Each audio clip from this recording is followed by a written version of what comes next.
Okay, I implemented bubble sort in another video. I added it to the array prototype, so we can use it like this from line 13 to 15. So yeah, it will sort the array, but this only works if the array is an array of numbers or strings. But what about array of objects? We can do this. It's pretty easy. So the idea behind it that I need to sort your array of objects based on a property you define. Since I don't know the keys that I should compare, I should compare in the function. So you need to define the properties for me.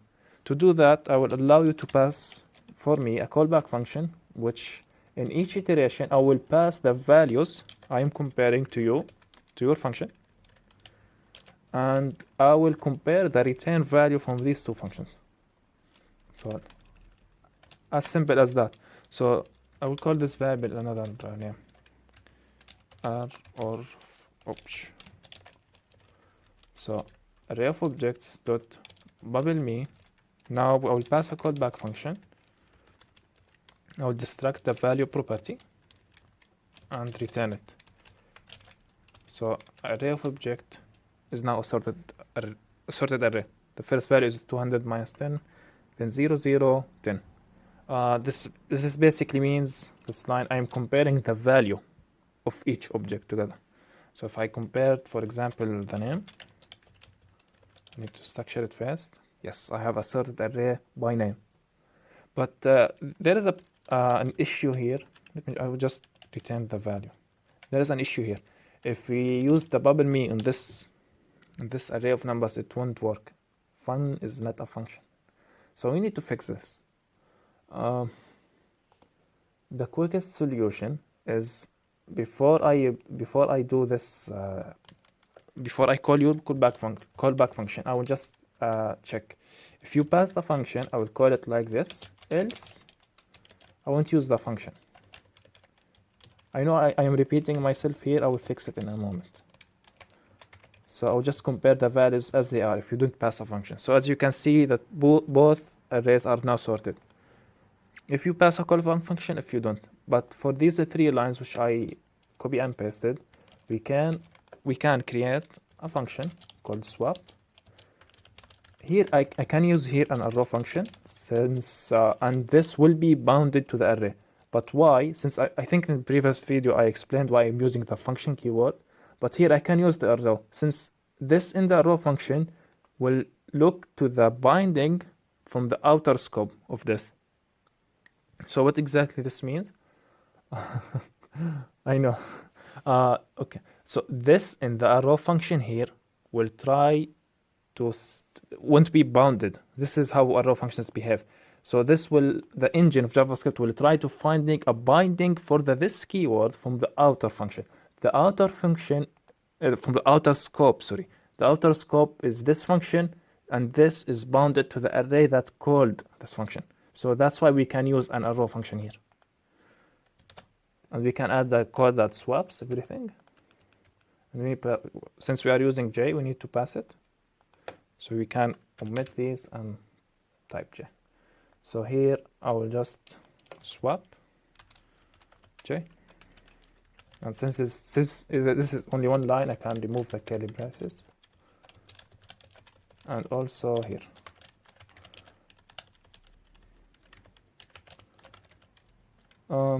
So as you can see, the Quaka still shows us the changes in real time. So the values in real time. So they are still sorted, and the function is not that big.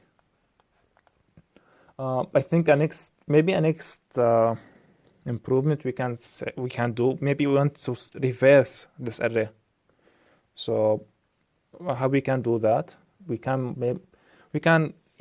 think we can pass something here like reverse, and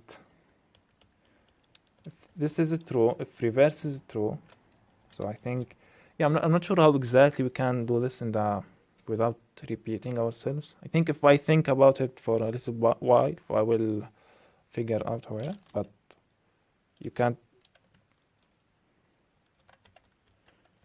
So if reverse do this or not, I can't do that.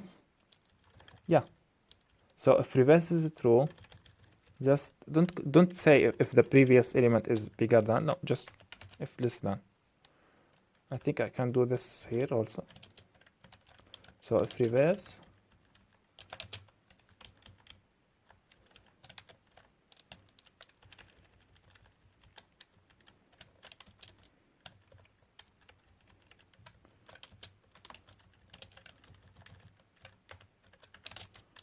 so the functions still behave normally. They are sorted the array from the lowest value to the biggest value. But the thing is, now we can pass a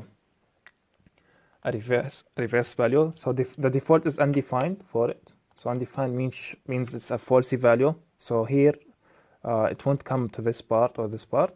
It will go to our normal part, which behaves which sorts the array from the lowest to the biggest.